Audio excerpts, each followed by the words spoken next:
Hello,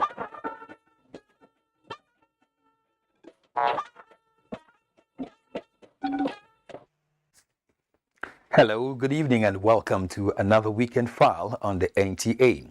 We are live in Abuja. Over the years, federal government interventions on the growth of non-oil export as part of diversifying the national economy has continued to receive high priority. Contribution of agriculture, solid minerals and processed products, among others, remain pivotal at enhancing foreign exchange earnings for sustainable development. In fact, in the first quarter of 2022, Nigeria reportedly gained significant increase, totaling about $3 billion from non-oil export, compared with $981 million in 2021 and 2020. Now, with unwavering commitment by the federal government providing vital catalytic support and leadership towards promoting export, Weekend File tonight takes a critical look at what states are bringing to the export market and impact on economic diversification with the aim of reducing overdependence on volatile crude oil revenues. Do watch out for updates from zones, plus studio discussion with Ezra Yakusak, Executive Director, Nigerian Export Promotion Council, NEPC. I am Kene Ima Abodike. The news first.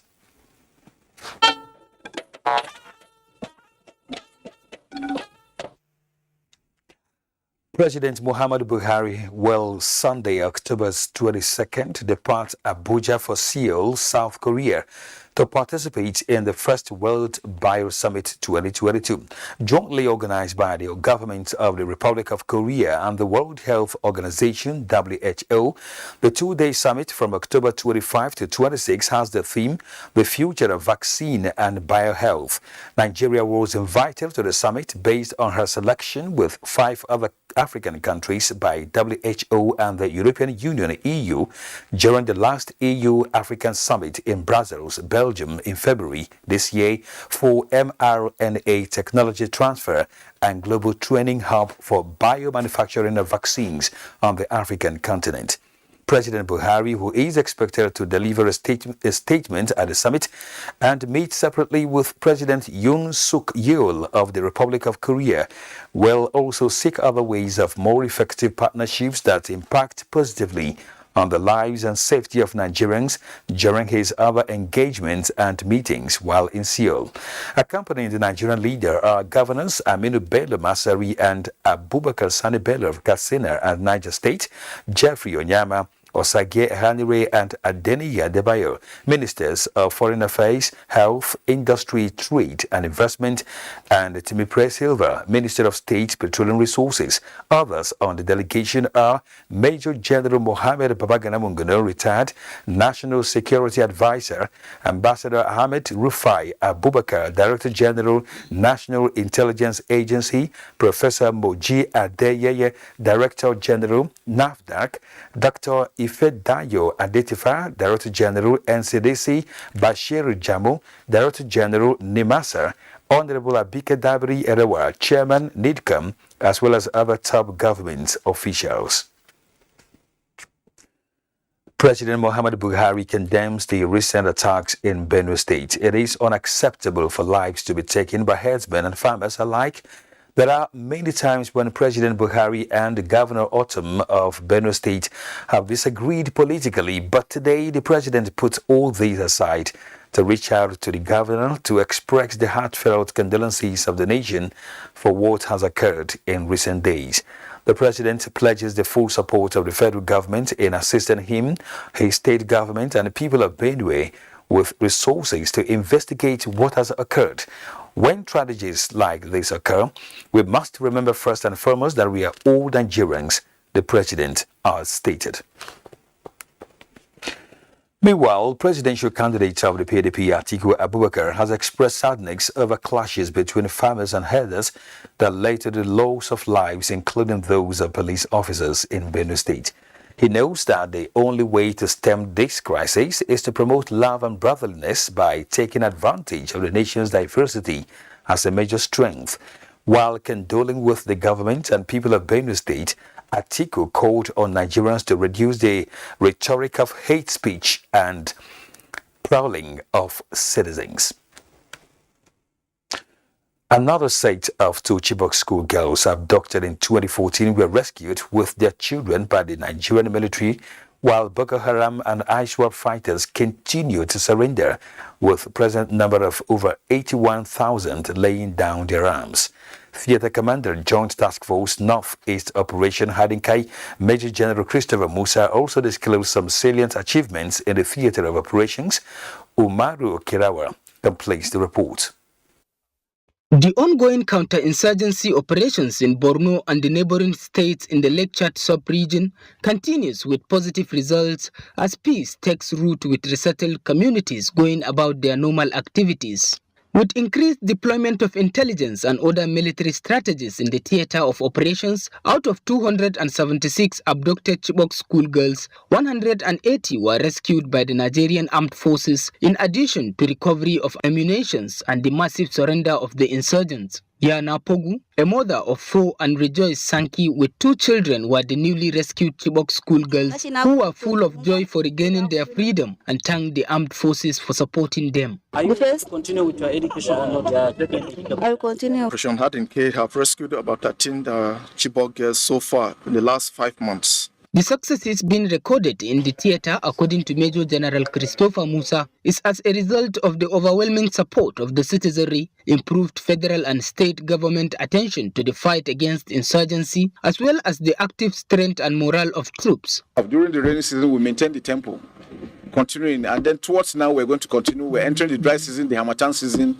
That also we are prepared. The onslaught in the northeast, according to Major General Christopher Musa, will be sustained till durable peace is attained for improvement of livelihood in the Lake Chad region to enhance greater economic development and prosperity of Nigeria. In Maiduguri, Umaru Kirawa, NTA News.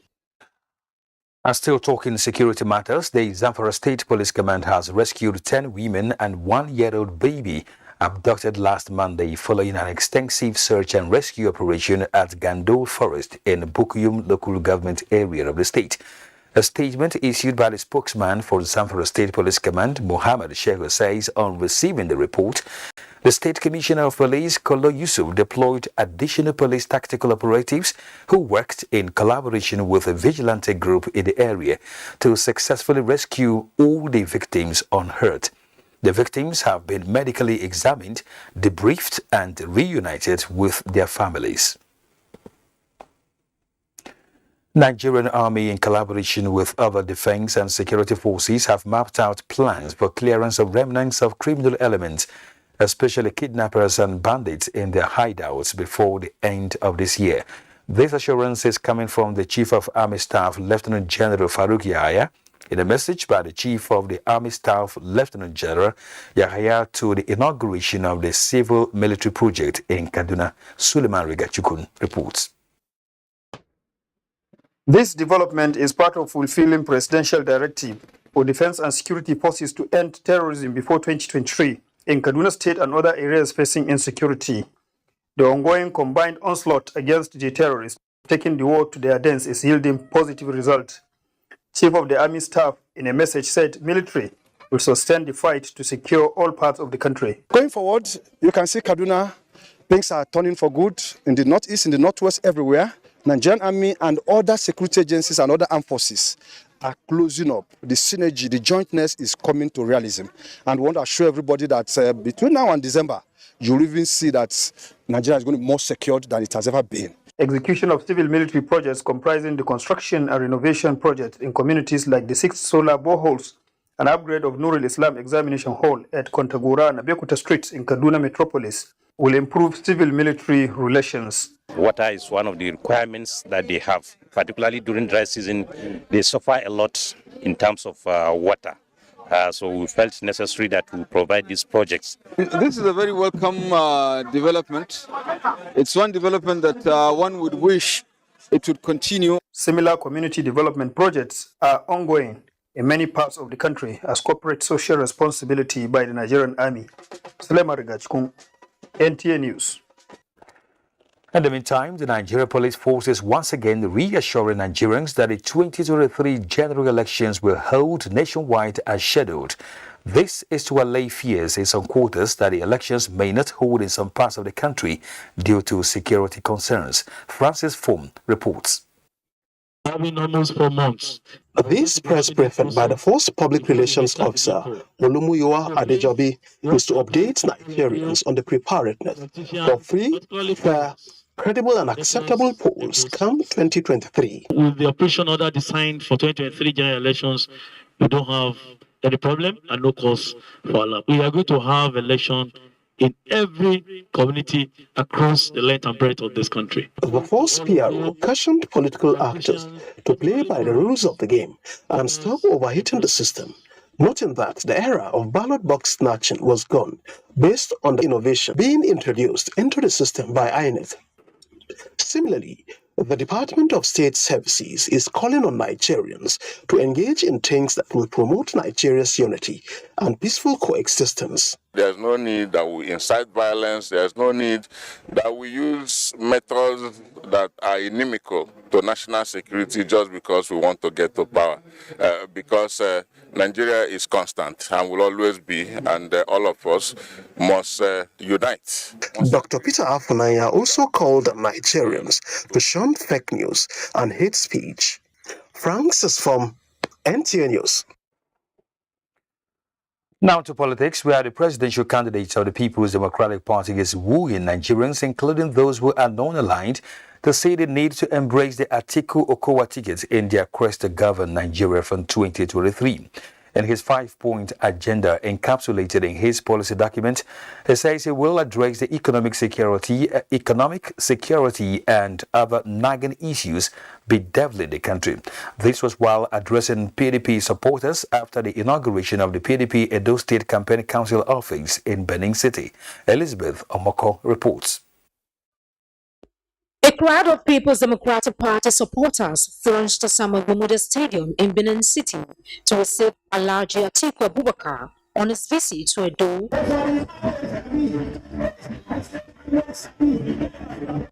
An enthusiast ovation rends the air as Atiku Abubakar, leaders of the party and governors arrive Samuel Gumuda Stadium. Is an opportunity for the man of the moment and the national chairman of the party to enlighten the gathered supporters what the political party has to offer. We have promised to reunify this country. We are going to give each and every part of this country a sense of belonging. The People's Democratic Party is presenting you two outstanding people. And the foundations of PDP in our state. Are we going to disappoint them? Earlier, the PDP presidential candidate and his entourage were at the palace of the Oba of Benin to seek his blessings. Here is the home for you. Your Excellency, I thank you very much for this wonderful visit. I want to wish you all well. A campaign council office to help spearhead the success of the Atiku Okowa ticket was also inaugurated in Benin. Elizabeth Omoko, NTA News. Presidential candidate of the All Progressives Congress, APC, Bola Ahmed Tinubu, has arrived Kano for a 3-day visit. The visit is for interface with relevant stakeholders ahead of the commencement of his campaign rallies. Abdullahi Mustafa has the report. APC presidential flag bearer, who arrived through the Malam Aminu Kano International Airport, was received by Governor Abdullah Umar Ganduje, his Jigawa and Zamfara state counterparts, Badaru Abubakar and Bello Matawalle, alongside other party stalwarts.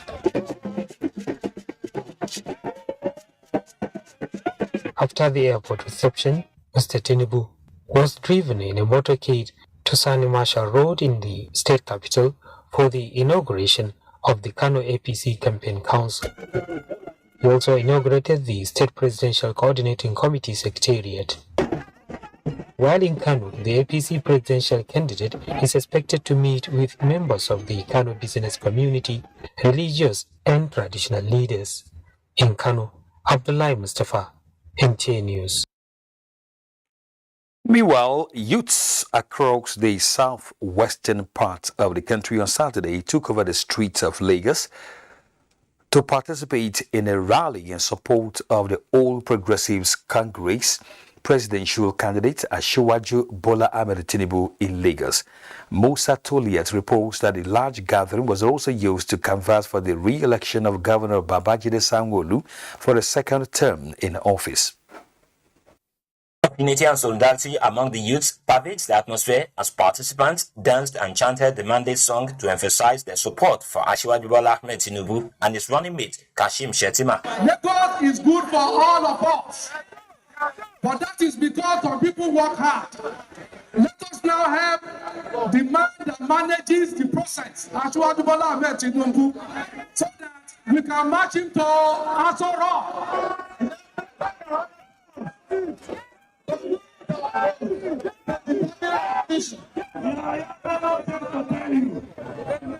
Give us at least 4 million votes. The colorful rally, not devoid of side attractions, flagged off from Maryland through Mobalaji and Anthony Way and terminated at the police command in Ikeja. You have done it with your expectation. This country must be inclusive. The idea is just to show solidarity with Asiwaju and to let him know we are all fully behind him. Awesome outing, peaceful outing. On your mandate we shall stand. The All Progressives Congress says the success of the rally is a clear statement and demonstration of the youth's preference for the APC presidential candidate Asiwaju Bola Ahmed Tinubu and the re-election of Governor Babajide Sanwo-Olu ahead of the 2023 general elections. In Lagos, Musa Toliat, NTA News. It's time for us to go on a break on our Weekend File. Just stay with us. Honorable Minister, Federal Minister of Women Affairs, Her Excellency Dame Pauline Talon, OFR KSG, is pleased to invite all stakeholders, delegates, the general public and the media to the 22nd National Council on Women Affairs with the theme Inclusivity and Women Economic Empowerment, Making the Change Work for Women and Children. Date: arrival Sunday 23rd October 2022. Technical session Monday 24th to Wednesday 26th October 2022. Ministerial stakeholders engagement and dinner Wednesday 26th October 2022. Ministerial session Thursday 27th October 2022. Gala night Thursday 27th October 2022. Venue Main Auditorium of National Center for Women Development, NCWD, Abuja. Time 8:30 a.m. daily. Alihu Shehu Shinkafi, Permanent Secretary, Announcer. Your money, you don't need to worry. Them no go fit to scam you. And you don't need to any transaction you go fit to perform. You don't even need smartphone. Oh. You don't need that. Clean your wallet. Check your balance. Transfer money. Service you need. You can bank on it. Yes, you can. Just take your phone and press. In the village, in the city, anywhere where you do. They sell a car. Any job where you get it, just no say yes you can. You can buy me. I'll sorry what more things are be sorry. No carry last.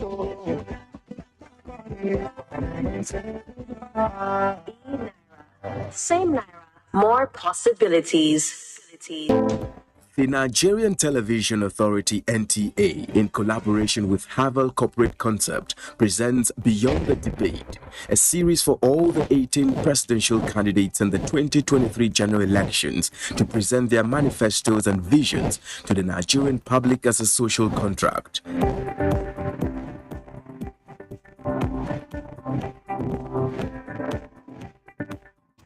the Debate debate will broadcast live on the network service of the NTA and stream on YouTube and other social media platforms beginning from 10th November 2022. The publicly signed manifestos by the candidates will be uploaded on this portal, www.summitofpoliticalparties.org. For further inquiries, please contact Dr. Padanga 08033173488, Howard 08033121022.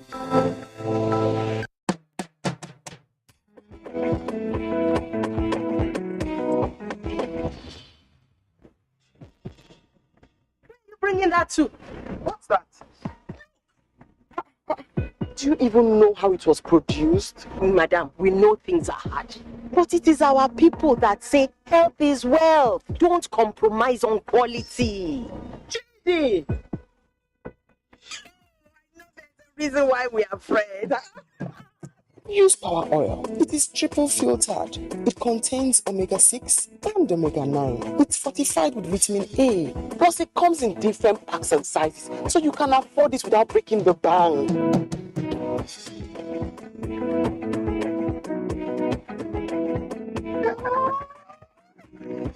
My people know the importance of making the right choice.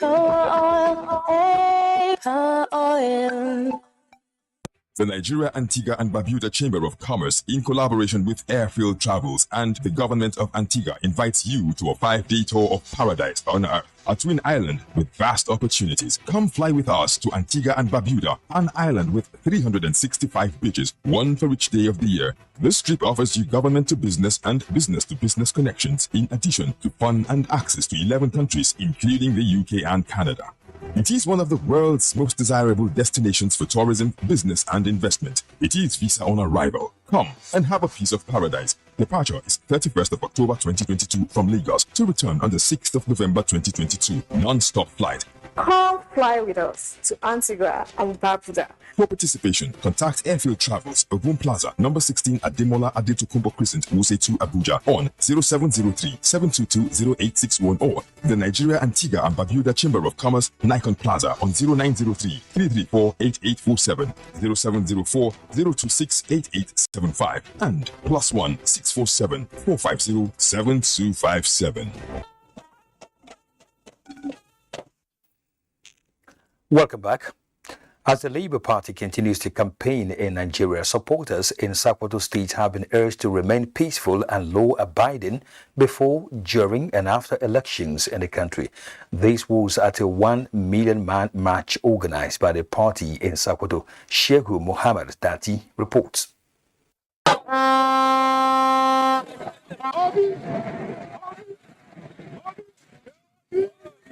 These were supporters for Labour Party from all parts of the state who converged on Sokoto metropolis for 1 million man march to show solidarity and mobilize for more support for the party's presidential standard bearer, Peter Obi, and number 1 seat in the state, Aminu Umar Ahmad, and others contesting various positions at the state and national levels for the 2023 general elections in the country. The party's stalwarts were emphatic that Labour Party and its standard bearers have all that is required to provide good governance. So if you vote our candidate, we believe by the grace of God, he will at least reduce these problems Nigerians are facing. One of the 7 points agenda of Mr. Peter Obi is to secure and unite Nigerians. The campaign was conducted peacefully in the presence of security personnel. In Sokoto, Dalhatu Abdullahi, NTA News. Away from politics, the federal government looks forward to partnering with energy companies and other key stakeholders around the world in delivering the 8th Energy Transition Plan. Vice President Professor Oshimbajo said this while receiving a delegation for the Siemens Energy led by the CEO Christian Brock at the presidential villa. While addressing one of the major issues about a call for transition into renewable energy, the Vice President reaffirmed that gas would be necessary for Nigeria's transition. The Vice President added that besides technical discussions in implementing the plan, There is a need for political discussions, which is why COP27 is important for us, for African countries. We have the Kigali communique, which addressed many of the important issues for us. The CEO of Siemens Energy, Brock, on his part, sought to work with Nigeria on the energy transition plan and applauded the vice president's role in championing the plan. The name of the seventh Nigerian head of state, General Sani Abacha, resonated once again on the nation's political landscape at the second General Sani Abacha's colloquium after 24 years of journey to eternity. This time around, the ambience captured antecedents of a man who defied external influence and developed homegrown solutions to internal challenges amidst sanctions. Abubakar Akwanga reports. It has been more than 2 decades since the demise of General Sani Abacha, and his name still remains a towering figure in Nigeria's modern politics. His antecedents in political stability, social harmony, and economic prosperity of the nation continued to trigger intellectual and social discourse, and the Center for Political Research, Education and Development is recalling history with nostalgia on the man Abacha and his legacies. We proved to them that it was possible to grow our economy locally without the usual template of World Bank and International Monetary Fund. You know, we blame the leadership, we blame the economy, we blame the legal system, but we never reflect upon our own inadequacies. Contemporaries or rivals who are influenced by other interests are eager to say you have done wrong or you have not done well. Some people are distorting history, and they've unfortunately done that for quite some time. But you know, truth is always superior to falsehood, and the time for truth has come. Now, this panel of discussants are putting history in the right perspectives against the presumed delusive mentality of the Abacha regime. People are beginning to realize what yesterday was all about, because we are seen today and we have grounds for comparison. In the absence of time, we were not to be, this city was not to be, because we are afraid of some individual. Stakeholders say the roadmap of Abacha's mission statement to the growth of the country will still be found useful for generations to come. In Abuja, Abubakar Akwanga, NTA News. The newly appointed acting managing director of the Niger Delta Development Commission, NDDC, Emmanuel Audu, says he will employ the strategies of synergy and adherence to the rule of law to reposition the commission. He said this at the maiden meeting with management and staff of the commission. Osinachi Abraham reports. Emmanuel Audu was warmly received by some directors and management staff of the commission on his arrival at the Port Harcourt International Airport, Amogwa. His first day in the office as the acting managing director was greeted with meetings, first with the directors and then the general staff of the commission on ways forward. He pledged to make staff welfare and development of the region his priorities. I assure you, the staff must be equipped to do the job they are meant to do. I bring you good news. It cannot be continuously bad for us. Time has come when the story will change. The new NDDC boss thanked President Muhammadu Buhari and the Minister of Niger Delta Affairs, Okon Omana, for giving him the opportunity to serve. Staff of the commission took turns to express satisfaction on his appointment. Everybody is reassured that we will certainly, by ourselves, protect the image of the NDDC. There will be no excuse for any of us because it is our joint responsibility to achieve this sonorous task. On that note, I want to formally welcome our brand new MD. Emmanuel Audu, until his appointment as the acting managing director of NDDC, was director of Delta State Office.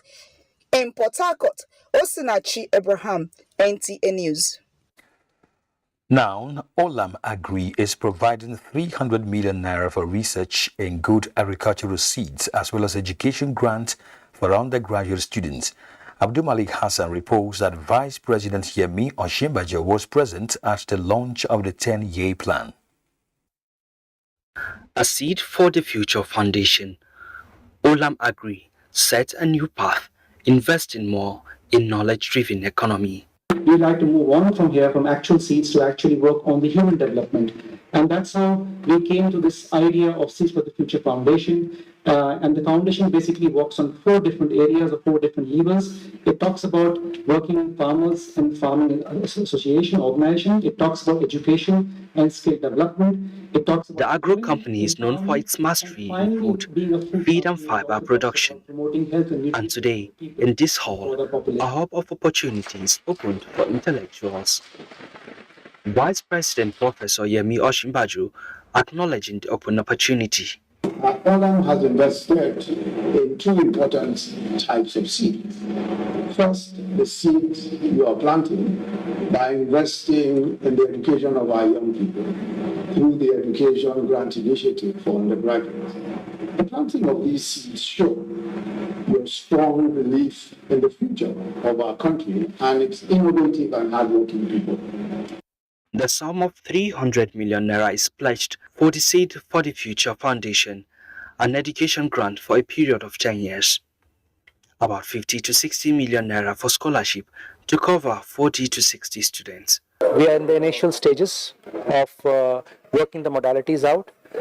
We'll work out a framework. We'll work out there are a lot of partners who like to partner with us. In the next 1 or 2 months, you should see some action in this.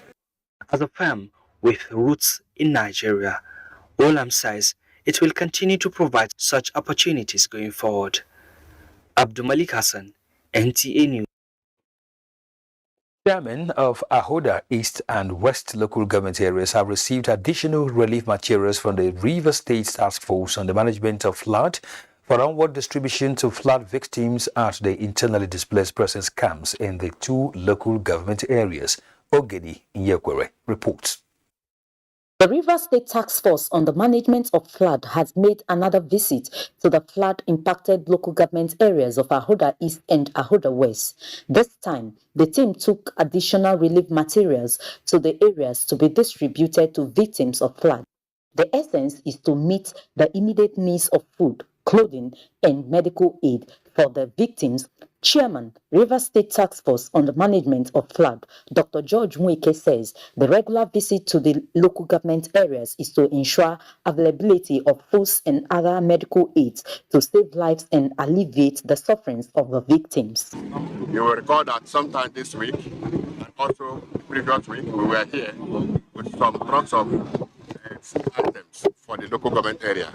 Today we are here again to hand over additional materials to the IDPs. Some cash were also handed over to the chairman to aid in the logistics of the materials to the IDP camps. This is not the first time we're receiving relief materials. He has promised the Rivers people that he will not let them suffer. I just want to thank the governor for this gesture. He's been consistent from the red day he formed this committee and the time he also told Rivers people that he has released the money. We're seeing the evidence of it. All the IDP camp will be serviced. The distribution of relief materials to the camps will continue until the situation normalizes. In Port Harcourt, Ogedi Nyekwere, NTA News. Do stay with us as we go on another break on Weekend File. Honorable Minister of Information and Culture, Alhaji Lai Muhammad, welcomes President and heads of government, the UNESCO Director General, Ms. Audrey Azoula, and other UN officials, foreign ministers, ambassadors, international dignitaries, and members of the Federal Executive Council to the UNESCO Global Media and Information Literacy Week 2022 with the theme Nurturing Trust, a Media and Information Literacy Imperative. Date 24th to 31st October 2022. Opening session 24th October 2022 at the Banquet Hall, Presidential Villa, Abuja. Time 3 p.m. The other sessions of the Global Media and Information Literacy Week 2022 will take place at the Transco Hilton Hotel. Special guest of honor, His Excellency Muhammadu Buhari, GCFR, President, Federal Republic of Nigeria. Mrs. Lydia Shehu Jafia, MNI, Permanent Secretary, Federal Ministry of Information and Culture. Announcer. We are committed to the unity of our great country, Nigeria. Let us support our armed forces. Let us stand together with them. Let us stand for them. Our symbol of unity, the gallant men and women of the armed forces on land, air, and sea, who have continuously put their life on the line, protecting our lives, humanity, and nation. Let us join them and stick together as one, irrespective of our misunderstanding, be it political, cultural, or ideological. Our uniqueness is our oneness, our strength is our diversity. Let us stand by, stand with, and support our armed forces to keep this nation together. Nigeria is my own. Nigeria is your own. Nigeria is our own.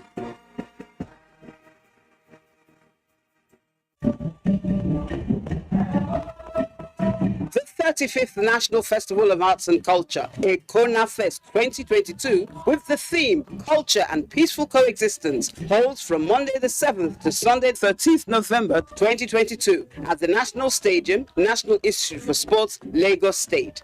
Time 10 a.m. daily. The official opening ceremony will take place on Wednesday 9th November 2022. Time 11 a.m. Venue, Onikon Stadium, Lagos State. Ekona Fest 2022, promoting culture and peaceful coexistence. Otumba Olusegun Urushewe, OON, Chairman, National Festival Planning Committee, Announcer. Media partners, NTA, AIT, LTV, FRCN, Eagle 7, Sports Radio, and Discount Television.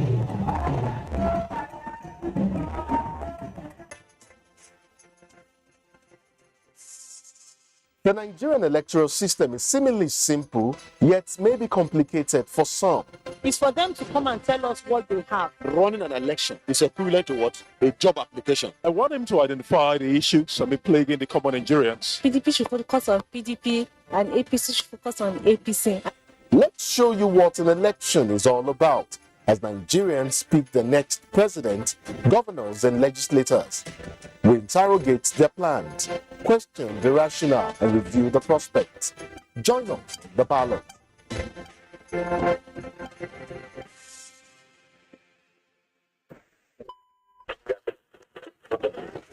Good morning, Nigeria.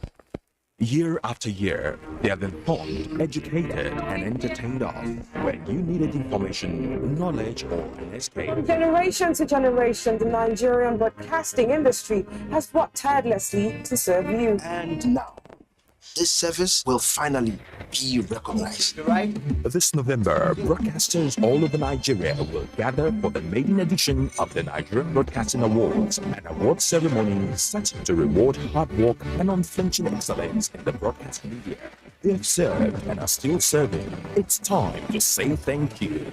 This award is organized by the Broadcasting Organizations of Nigeria, BON. For more details, log on to www.tnawards.ng and follow our social media handles at TNB Awards. Thanks for staying with us on Weekend File. We are now in a time when conflict, inflation, and COVID-19 are redefining the way countries manage their economies. Nigeria is not an exception as the government moves to diversify the economy with emphasis on non-oil exports, with renewed strategies to strengthen state contributions to the export net ahead of the African Continental Free Trade Area. As such, the Nigerian Export Promotion Council appears to be pulling its weight by making Nigeria competitive and increasing its foreign exchange earnings across various value chains to promote 100% made in Nigeria products to create a roadmap for the sustainable growth of Nigeria's economy. Comfort Amodu has more on this. Economic watchers say non-oil export is the gold and future of the economy, and Nigeria is not leaving anything to chance to secure that future for its citizens, from building the capacity of entrepreneurs to positioning key players in the right market and linkages with big businesses. The government is renewing its market export strategy to strengthen the non-oil sector. We are the largest producer of cassava, and Thailand is the second largest producer of cassava. Thailand earns about $2 billion from cassava, and we earn less than $100 million from cassava. So it's just value addition. Nigeria's huge domestic market of produce and products, cutting across manufacturing, agro-processing, solid minerals and services, value chains, is attracting global consumer preferences and a hub for intercontinental traders. They grow sesame in some African countries, Sudan, Pakistan. They realize that ours has more content of oil and the fiber is much stronger. Pulling its weight to make Nigeria competitive and increasing its foreign exchange earnings, the Nigerian Export Promotion Council positioned Nigerian export trade houses across regional countries and held the first joint trade fair with the Gambia in collaboration with the Small and Medium Enterprises Development Agency to promote Nigerian-made products, even though they have been trading amongst themselves for decades. And if they export to this continent, their production is bound to be enhanced, and our trade volume is going to be increased, thereby reducing the poverty within the continent. In terms of their raw materials, capital goods, there will be no corporation tax. So these are hubs that Nigerian businesses can set up in the Gambia, and that will enable them logistically to reach not only the Gambian populace, but also the neighboring countries as well. Economic watchers say Nigeria is a ready market for global business and can be a lucrative market for companies that can learn to navigate a complex and evolving business as the NEPC build bridges with countries to boost intra-regional trade. In Abuja, Comfort Amodu, NTA News. Now, we've been joined by the Executive Director of Nigerian Export Promotion Council, NEPC, Ezra Yakusak. Welcome to Weekend File. Thank you for having me. Of course, it's been a success story so far for the non-oil sector of Nigeria from the peak of COVID-19. What really triggered this growth across various sectors? I think what triggered the growth is the fact that, in 2021, the federal government gave us a grant, a 50 billion naira grant to boost non-oil exports. The grant was meant to cushion the effect of COVID-19, and the grant was issued under the Economic Sustainability Plan, headed by the Vice President of the Federal Republic of Nigeria. And so with that grant was administered to mostly SMEs and other exporters that were affected by COVID-19. And of course, this year we launched an Export for Survival campaign. The campaign is we are persuading Nigerians to key into the non-oil export space, and we're telling them that the only way we can survive economically as a nation is non-oil export. And I guess Nigerians, they hear our cry-on call and they join the train. And another thing is that we have several intervention programs by the Nigerian Export Promotion Council, and I'm sure those intervention programs actually help in boosting non-oil export. And at the end of the day, from January to June this year, we had $2.5 billion of non-oil export that we earned, and that was the highest in 4 years. From 2018, that was the highest in 4 years. And so it's better for us, it's better for the nation. All right. NEPC and Gambia just recently held a successful trade fair. That should be your maiden, William, yes, right? Please, yeah. Okay. So, what are we looking at in terms of prospects for us as a nation? Okay, now we chose Gambia because it's very strategic. We chose Gambia because the trade volume between Nigeria and Gambia is low. So we chose Gambia, and we had a market intelligence report on how Nigerian products are being required or are being needed in Gambia. And so that's why we chose Gambia. And we did this, this trade fair was organized in collaboration with SMID and a sister agency. And so we moved over to Gambia. And what I saw in Gambia was quite amazing. And what we did was that we went in full blast. We went with our products, 30 exhibitors were there. And I am telling you, at the end of the fair, all the products that were taken to that fair were sold out. And about 250,000 orders were generated. We have this security company, a Nigerian security company that we took there. And that company was able to get an arrangement to train Gambians on several security issues. And of course, like you heard in the report previously, the wife of the president, the first lady, she requested, it was a passionate plea for Nigerians to come and invest, for Nigeria to come and trade with Gambia. And I must at this point thank NTA, because they sent one of their reporters to cover up the event. And naturally, naturally, there should be a crew there because it's about Nigeria. But then let's ask you this, because I'm still from the Gambian fallout. The products marketed there were all made in Nigeria, right? Everything was made in Nigeria. Okay. But we added something else to spice it up. What we did is that, like I said, because of the intelligence report we have on Gambia, what we did was we took some of our Nollywood stars there. Okay. We also took some of a musical star from Nigeria to Gambia who performed. And of course, if you see the reception, you'll be proud to be a Nigerian.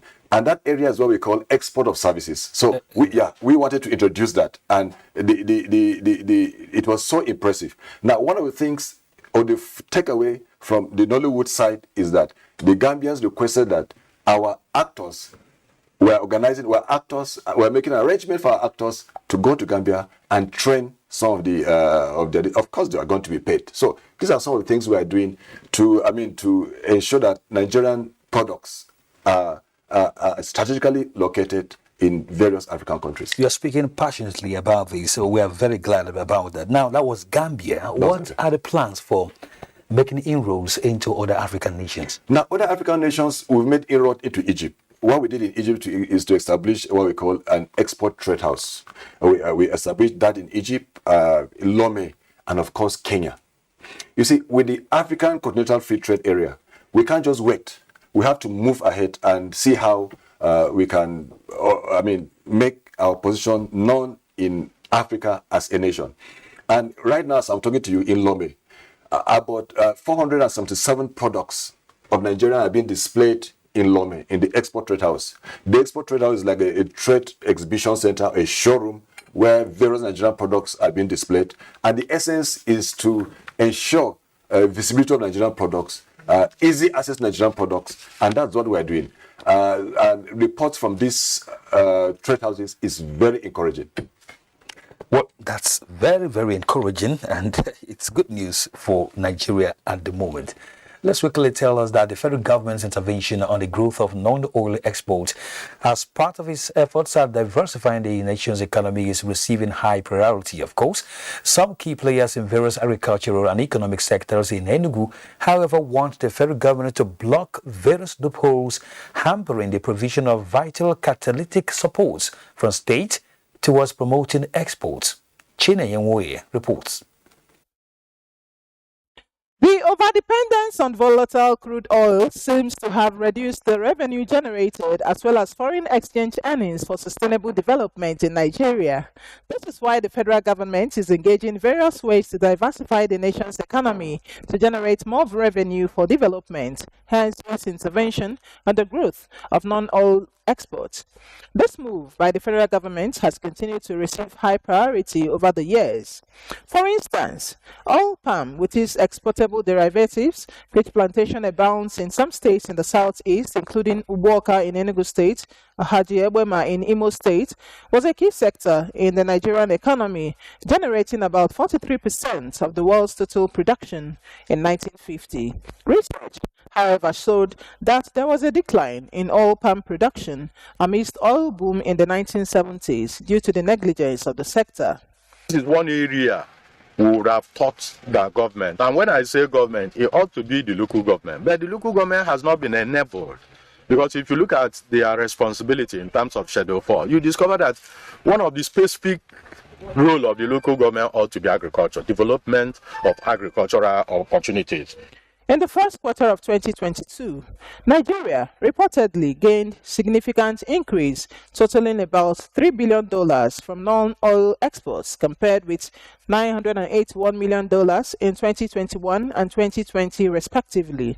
This is a cheering news for Nigerians, especially key players who believe in the contribution of agriculture, plantation, agricultural economy, solid minerals and other products to development, though not without some challenges. Because you know this policy of federal government in charge of solid mineral, it has also affecting states. Because if you can allow a state to explore what resources they have within their state, then they can find a way to do that and make money and export it. For coal can provide half of the energy power need of this country, Enugu coal. The House of National Assembly should be, by way of legislation, make sure that solid mineral and power comes under what is called concurrent list. In the area of coal mining, however, key players suggested that there is need to strike a balance between development and environmental degradation by deploying a state-of-the-art coal mining technology that would prevent its negative effect on climate change. It is hoped that with the federal government's unwavering commitment, as well as the provision of the vital catalytic supports from states, Nigeria's revenue and foreign exchange earnings would be greatly enhanced and increased. In Enugu, Chineye Ngoe, NTA News. Thank you, dear Chinaya. Now let's talk with Ezra Yakusak, Executive Director, Nigerian Export Promotion Council, who is very much around here. NEPC doing quite a lot in galvanizing all of this. But then what about the states? What are they doing? How do you appraise their efforts so far in making sure that the mandate is highly achievable? Okay, thank you very much for that question. Now, we have an arrangement with states, every state in this country. We have what we call the One State, One Product program.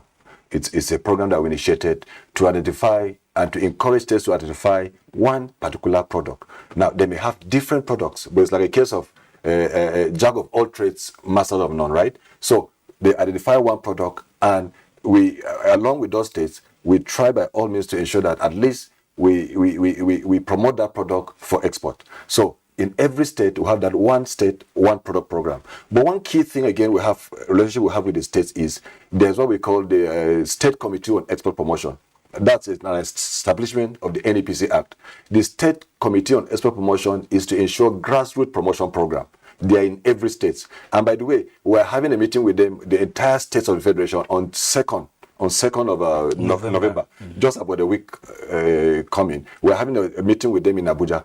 And what's the essence of the meeting? The meeting is to fashion a way forward, to find a way out, to draw a roadmap on how to promote non-oil export in every state. Good luck to you. Thank you. And thank you for working so far. Nigeria needs to continue to move forward. Thank you very much. Thanks indeed for coming on Weekend File tonight. Thank you very much. We've been speaking with the Executive Director, Nigerian Exports Promotion Council, NEPC, Ezra Yakusak, on Weekend File. Now it's time to bring you sports update.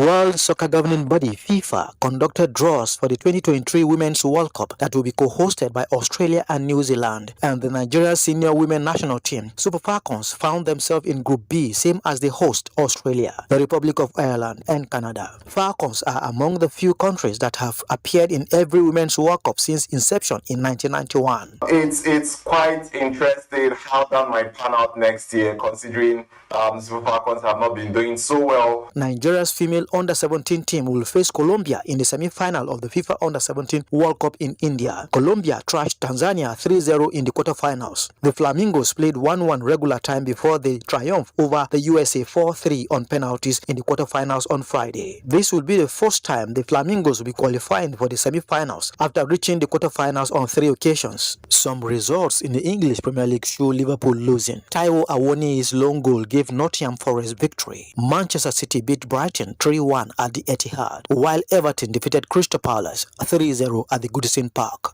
Two-time Grand Slam champion and world number 9, Simona Halep, has been provisionally suspended from tennis after testing positive for a banned substance. The Romanian said the positive result came as the biggest shock of her life. The International Tennis Integrity Agency, ITIA, said Halep had exercised her right to have her B sample analyzed, which confirmed the finding of rosadostat. Rosadostat is an anti-anemia drug that stimulates the production of red blood cells in the body. In September, Halep announced she had undergone surgery to improve her breathing condition and was ending her 2022 season early. Halep, who won the French Open in 2018 and Wimbledon in 2019, where she trashed Serena Williams, is the highest profile tennis player to fail a drug test since Maria Sharapova in 2016. With Sports Update, Enojo Adiku, NTA News. Weather report for Sunday is next. For Sunday, we expect predominantly sunny weather to prevail as visibility continues to improve across the northern region, with few cloud cover in the central region. However, over the southern half of the country, we still have high prospects for thunderstorms in the morning, extending from parts of Kogi, Benue, the inland cities of the south, and the stretch of the coastal cities as well. Parts of the Mambila Plateau also have chances for thunderstorms in the morning. To the southern region, we expect more thunderstorms in the late afternoon into evening hours. Thunderstorms are also likely over the high ground areas of the Federal Capital Territory, parts of Kogi, Benue, and Taraba State. Now let's see the updates on air quality index for Sunday and Monday across the country. Thank you for watching.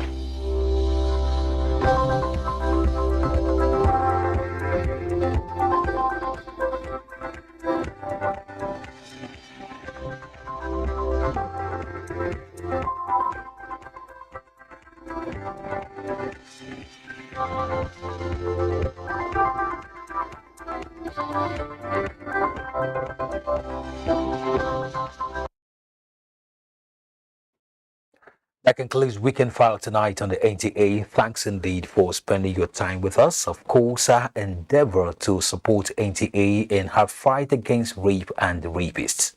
I am Kenen Ima Abulike. Enjoy the rest of your weekend.